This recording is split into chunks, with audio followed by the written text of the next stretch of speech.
The past few years have been an economic rollercoaster in WA, from unprecedented highs to historic lows. Currently, we're looking at a $3 billion operating deficit. That's the largest on record. So are we in the worst position we've ever been in?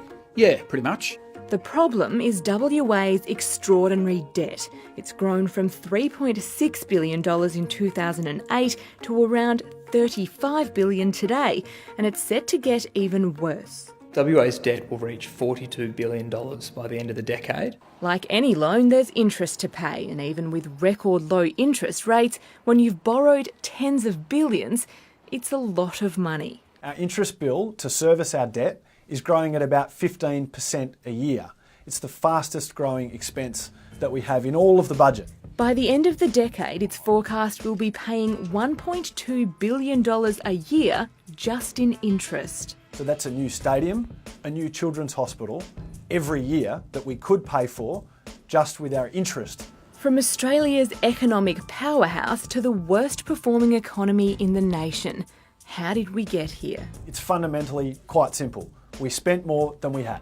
In 2011, iron ore was fetching almost $200 a tonne. Today, it's sitting around $55. But the government planned its spending on the record highs, not the lows. As all of this new revenue came in, they more than matched it with new spending. And it wasn't just one-off spending, it was recurrent spending. Spending that you commit to that you then have to pay next year, the year after that. We can't forget WA gained some incredible assets. New hospitals, Elizabeth Quay and the stadium. Experts say they're not the reason we have a debt problem.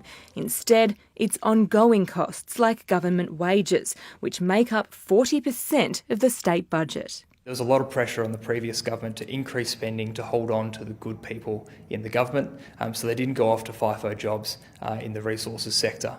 During the boom, wages grew an average of 13%. To attract the best talent, they had to be paid accordingly. Now that resources sector has changed, that pressure has come right off, but because government contracts are locked in, it's been slow to respond. That means WA is now borrowing money just to pay the bills. The amount of money that we're raising in taxes, fees and charges isn't getting close to the amount of money that we're spending on the day-to-day operations of the government.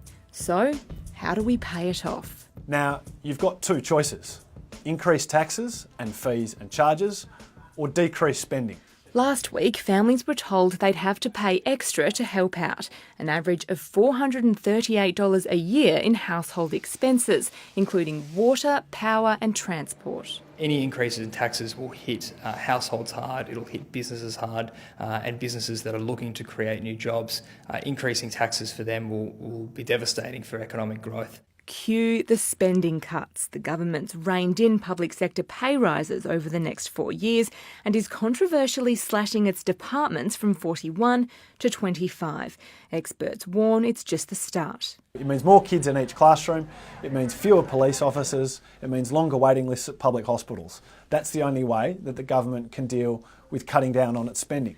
Either way, the roller coasters hit the brakes. From now on, it's going to be a slow ride. Any attempts to try and fix the budget overnight with a quick fix will hurt the economy. There's no silver bullet that's going to resolve the debt. So, like everybody at home with a large mortgage, you know you've got to pay it off over a long time. One glimmer of hope would be an increase in WA's GST share, anything above the 34 cents in the dollar the state gets today. If we can get some changes from the federal government in respect of GST, that will be a welcome change, but it would be a foolish government to rely on that. Short of a GST miracle, the next few years are cut out to be tough.